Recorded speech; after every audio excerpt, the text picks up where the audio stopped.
Kebijakan penyediaan alat kontrasepsi bagi pelajar dan remaja menuai sorotan di publik. Banyak kekhawatiran muncul, aturan ini menjadi pintu masuk seks bebas di kalangan remaja.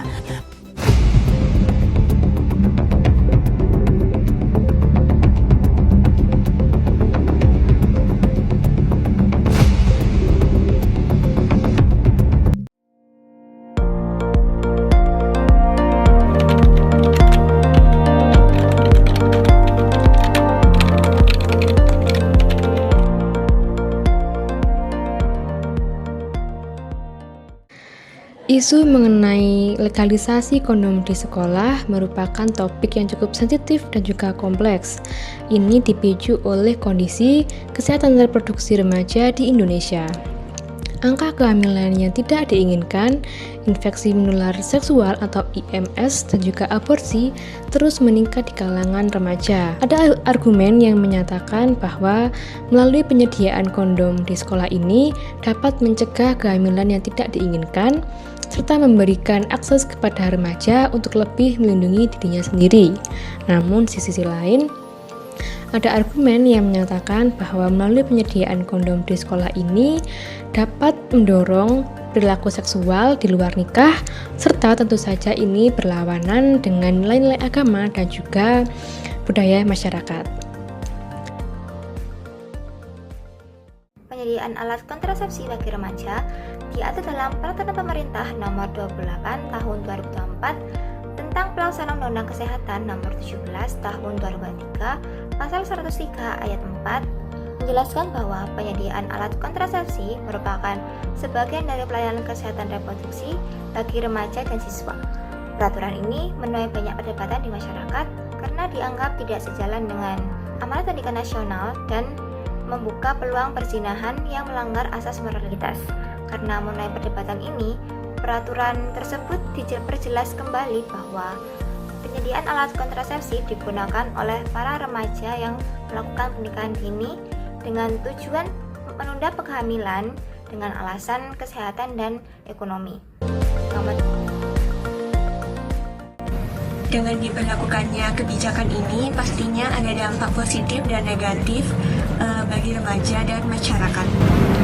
Untuk dampak positifnya, kebijakan ini dapat mengurangi kehamilan yang tidak diinginkan. Karena tujuan utama dari kebijakan ini ialah untuk mengurangi angka kehamilan di luar nikah yang nantinya pasti akan berujung kepada putus sekolah, pernikahan dini, dan sebagainya. Lalu dampak positif lainnya yaitu kebijakan ini bisa mengurangi penyakit menular seksual yang dialami remaja.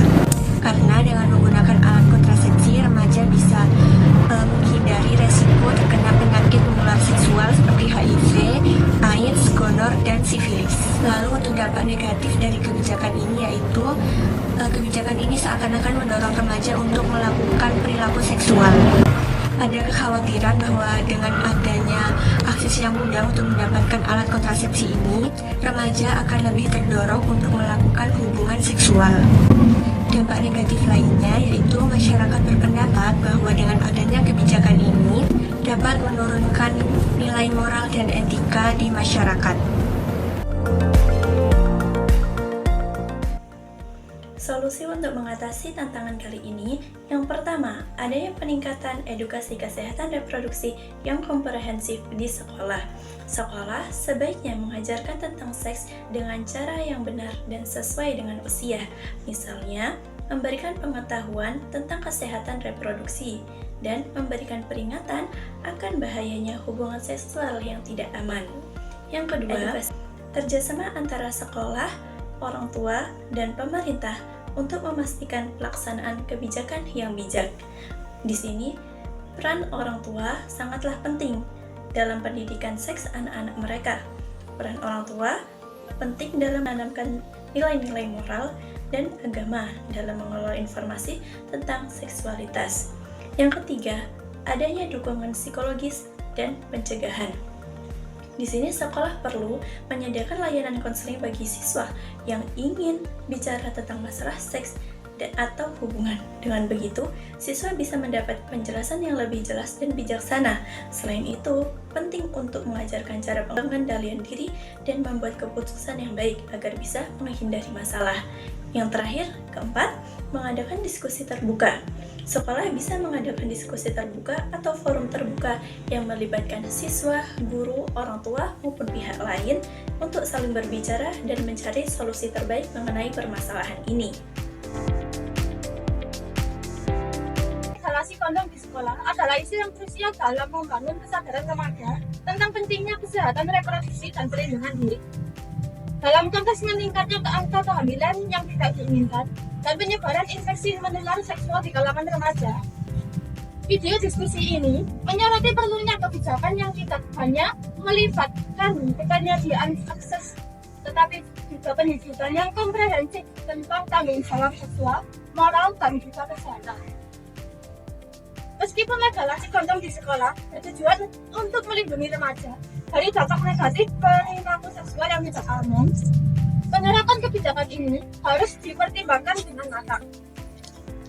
Harus ada pendekatan yang seimbang antara edukasi seksual yang berbasis nilai-nilai moral dan agama, penyediaan alat kontrasepsi yang bertanggung jawab, serta pelibatan berbagai pihak seperti keluarga, sekolah, dan pemerintah.